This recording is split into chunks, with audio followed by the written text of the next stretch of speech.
Yesterday, the incident in Kayseri, this trial, and I mean the trial involving Syrians against Syrians, spread to a few more provinces yesterday. In different places, various things happened. I think there was one in Hatay as well. What happened? In which other provinces did this appear? Then let's move beyond the border, because the main issue was beyond the border. Now, in different parts of Turkey, this reflection of Kayseri was experienced in Hatay yesterday. But not only in Hatay, especially in Kırıkkale, they set a greengrocer on fire with the claim that it belonged to a Syrian. Then protests occurred in many different provinces, even if on a small scale. The current footage should be from Kayseri. Let the images on the screen not mislead our viewers. It continued in different provinces last night as well, but we can say it gradually gave way to calmness. Of course, as you mentioned, the main issue was on the side of... Yesterday now, interesting images started to come from across the border. First, there were images of a Turkish truck being looted, blocked, and even shot at. Let's bring those images. Then there were images of a Turkish flag being cut with knives, followed by the lowering of a Turkish flag. Now, these are such provocative images that any Turkish citizen, upon seeing this, naturally, especially in our nation, from right wing to left wing, all of us have a sensitivity towards the flag. And patriotism, I truly do not question it. And these are topics we are very sensitive about. These are topics that truly provoke Turkey images. And naturally, these images brought the Free Syrian Army to the agenda. And the biggest factor in this was the portrayal on social media as if these were soldiers of the Free Syrian Army. A social media storm blew so fiercely that it seemed the Free Syrian Army had risen against Turkey. Why did they rise up? That is not clear either. It was related to Kayseri. They rose up because of Turkey's latest statement by Erdogan regarding Assad, saying that talks with Assad could be possible. That part is blurry. But these images caused quite a storm on social media yesterday. What is the origin of these images, Keenan? Did you find out? Did you ask your sources? Yes, we asked our sources. The most important point regarding the current issue there is this. Kayseri had a bit of an influence on the events that occurred yesterday. But behind the scenes, along with Kayseri, the main issue is that Turkey is being asked to evacuate the area with its army and the NGOs there. That's the main issue. Who is asking for this? Is it the Free Syrian Army? Okay, as for who is asking for it, currently it's the Syrian National Army there. I hope my friends don't just show the area. There are also some maps. Let me try to explain the current structure there to my friends. Look, this is Azaz, one of the areas near the border. Approximately 400,000 people live here. Currently, this area is under Turkey's control, but we also refer to it as the Syrian National Army. Actually, we generally call them the FSA. Since 2011, since the civil war began, they have been called the FSA. But currently, it is a sort of militia army established in 2017, 2018, with the support of Turkey, Qatar, Kuwait, and a bit from the UK. It's not exactly a regular army, but there is the Syrian National Army, consisting of about 90,000 people, with 45,000 fixed, ready to fight soldiers. So Keenan, the Free Syrian Army changed its name. Has it become the Syrian National Army now? That's exactly what happened, Mr. Kunait. When the civil war started in 2011, the Free Syrian Army, initially established with the support of the US, Saudi Arabia, and Qatar, evolved and changed. Finally, after our Euphrates Shield operations in 2017, it took the name Syrian National Army. Many different groups gathered under this name. Currently, the number of fighters is around 40 to 45,000. The information we receive from intelligence sources and those familiar with the region. But it is known that the total number is 90,000 by those who monitor and follow the region. Currently, this Free Syrian National Army is supported by 3 countries. Qatar supports it, Turkey supports it, Kuwait also supports it a little. If you ask why the UK withdrew its initial support, there was a shift in the UK's stance. Especially due to the ISIS issue, it shifted its support more towards the YPG. Therefore, it is currently known from sources that 3 countries support it. Of course, regarding the incidents from yesterday, such as the attack on the trucks and the issue of taking down flags, I have been in contact with sources within those regions, different individuals, officials, and many people since last night. As you're also following, I asked them what they are doing there right now. After that, we are not doing anything right now. Who started these incidents? Who is involved in these incidents? They are currently trying to identify them. All intelligence and security sources. Okay. Now, you mentioned such a large number. 45,000 people are currently on active duty. 450,000 people live in Azaz. Are these the members of the Free Syrian Army who started these incidents, the ones looting the trucks? Well, here's the thing. I gave you a figure of 45,000 people, right? Now, it's known that not all of these 45,000 people share the same opinion. There are those among them who support Assad, fanatics, those with fanaticism, those who have broken away from the YPG and were placed by the YPG. There are those supported by Lebanon. Then there are especially names from Russia within the region. So we're not talking about a very homogeneous structure. So when we say the Syrian National Army, come on, not all 45,000 people share the same legendary idea. First of all, let's make this clear. That's one. Secondly, it has been determined that around 300 people in Al-Bab and around 400 people in Azaz who engaged in provocation and participated in those actions were involved in yesterday's Tunis attacks on trucks and vehicles. Who are these people? They are particularly members of the PYD and YPG in that region. Names supported by Lebanon, names especially supported by Russia and people around the Assad regime. This incident doesn't just happen with a sudden appearance of 100 or 200 people on the streets. Actually, a few days ago, after President Erdogan mentioned that we might meet with Assad, an image was formed in that region. So there's this green line, friends. If you could provide the things coming from Levant on a map, we can explain it exactly out there. There are nearly 7 million people living there in total, Mr. Cunit. So when we leave that region, those 7 million in that area, look, let me explain this very simply. The region under the control of the Assad regime, which we refer to as the current Syrian state under Bashar Assad, is the pink area. The yellow areas, if they zoom in a bit more, are in the YPG, PYD section, under the leadership of Mazlum Abdi, with the PYD being the political side, and the YPG, the armed force. Let's note that in their region. Now, there are these light green areas, for example. If you go back to the previous map, friends, that one was clearer. The light green areas are the regions where the 45,000 strong force I mentioned earlier is located. In other words, the areas of the Syrian National Army. Then in the far corner, on the left side, there's HTS. That is Hayat, Tahrir, Al-Sham. If you ask who these are, they are groups that split from Nusra, particularly those we would call a bit more extremists. So back in 2012, they were known as Nusra. Then they changed their name. There is a group still operating in the Idlib region under the name Hayat Tahrir al-Sham. Look at the group on the far left. Now, there are these points. I think those points are actually important.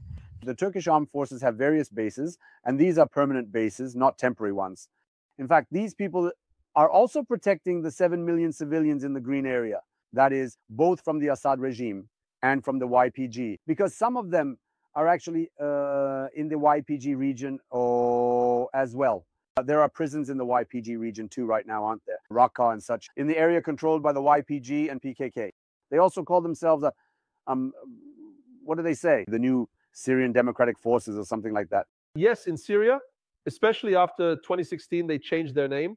There is a formation there under the name of the Syrian Democratic Forces. Now, the reason for the events that occurred after yesterday's incident is this. The concern is whether Turkey will leave us here to Assad, and what will happen if Turkey withdraws.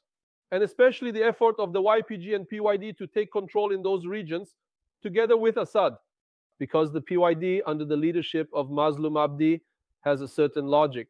That is, as of June 2024, particularly Mazlum Abdi and the PYD administration are trying to do this with the significant help and support of Russia, in quotes.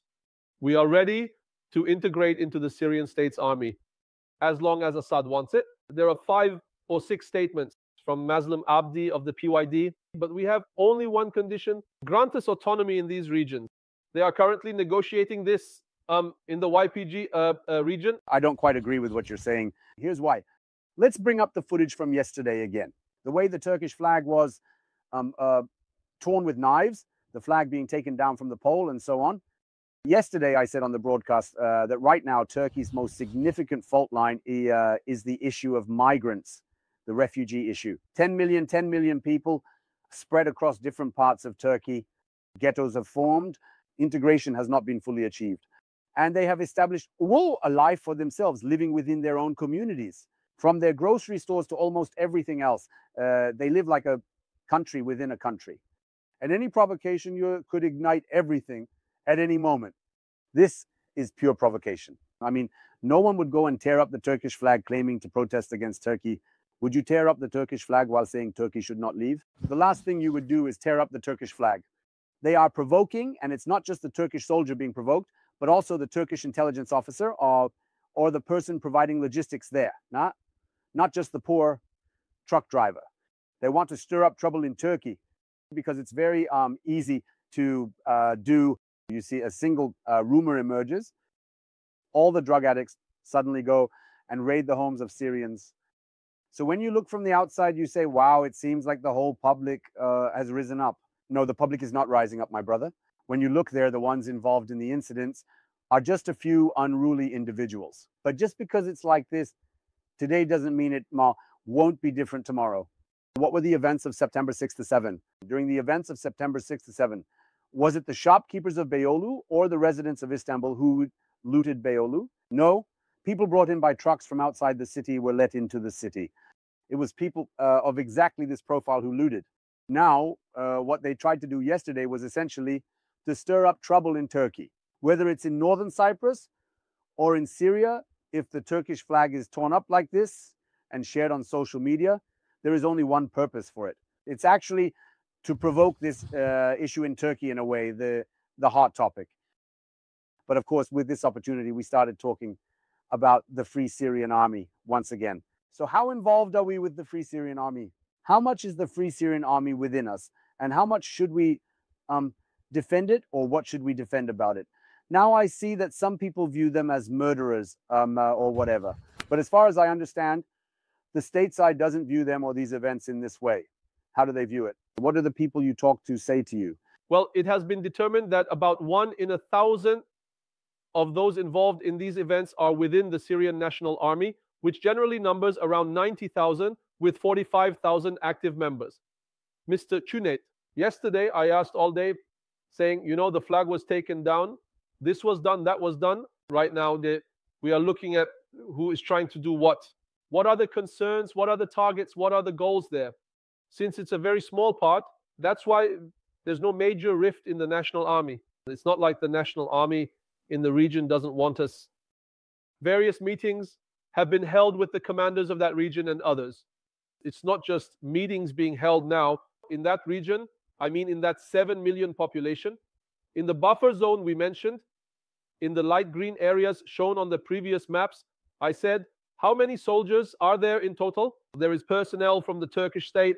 We can't give exact numbers, but it's mentioned that there are around 10,000 people, especially in specific points in those areas. According to the information we obtained from various sources, we need to make this distinction clearly. There might be a misunderstanding, as if Turkey needs the Free Syrian Army. There's no situation where Turkey cannot protect its borders or would be defenseless without the Free Syrian Army. Quite the opposite. The Free Syrian Army needs Turkey and the Turkish army. Turkey's army is currently one of the largest in the world in terms of the number of soldiers, and due to its recent experience in fighting the PKK.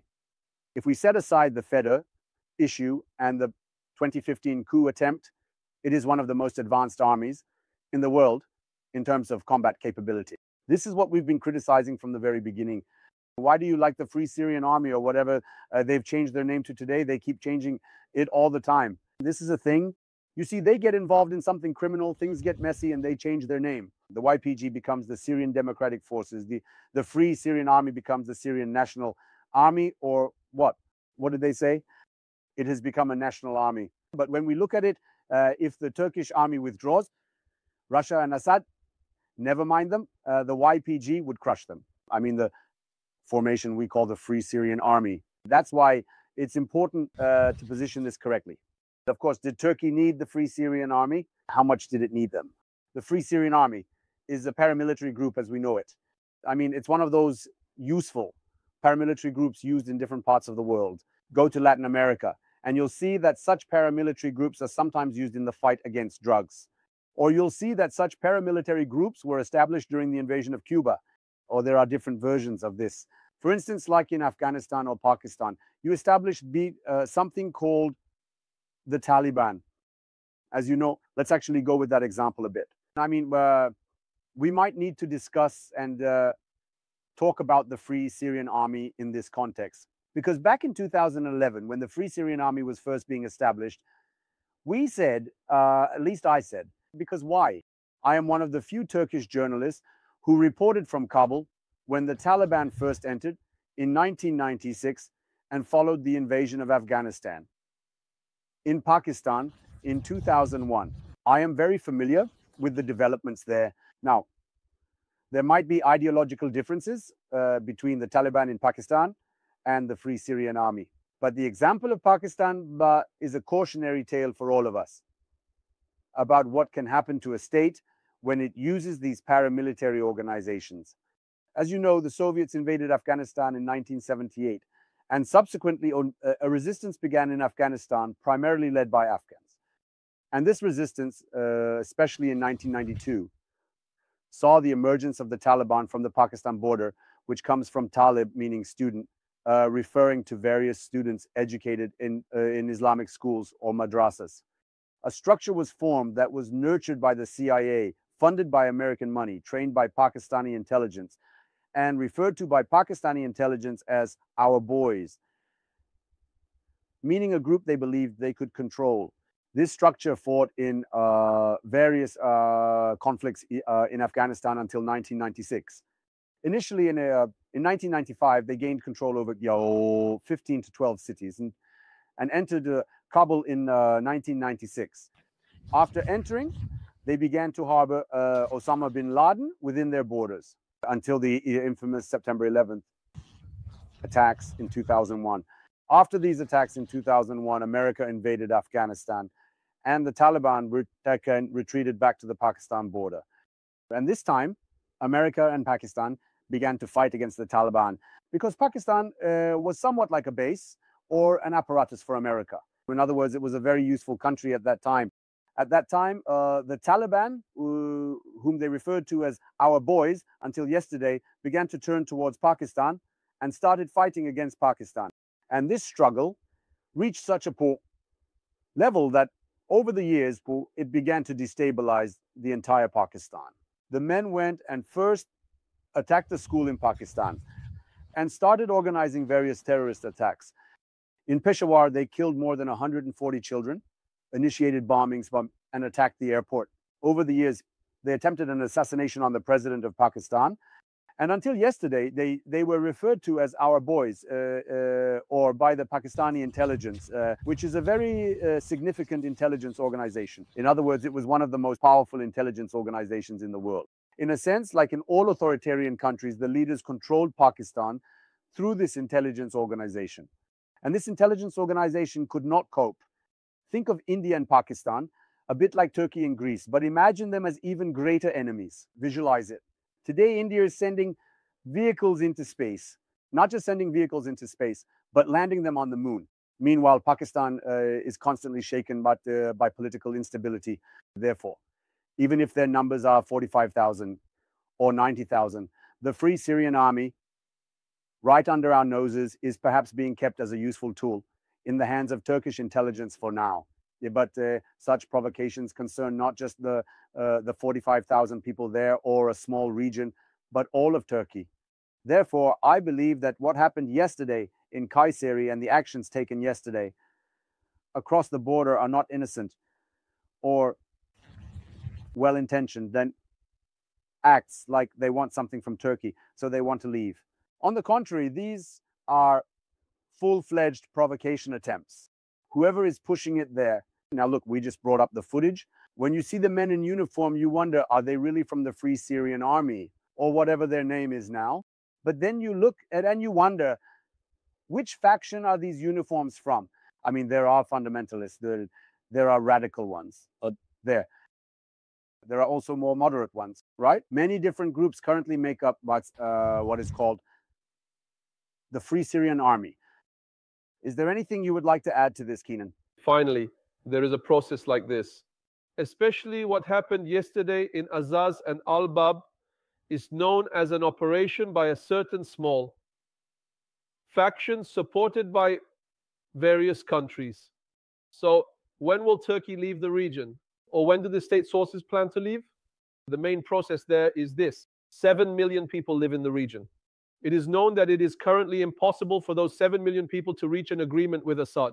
They are staying there to prevent the migration for that reason. They are specifically staying to prevent those 7 million people from crossing the border. That's one. Secondly, they will continue to stay in the region due to the YPG threat from the PKK threat. They will be there until that threat is over. And as you know, there is the United Nations Security Council Resolution 2254.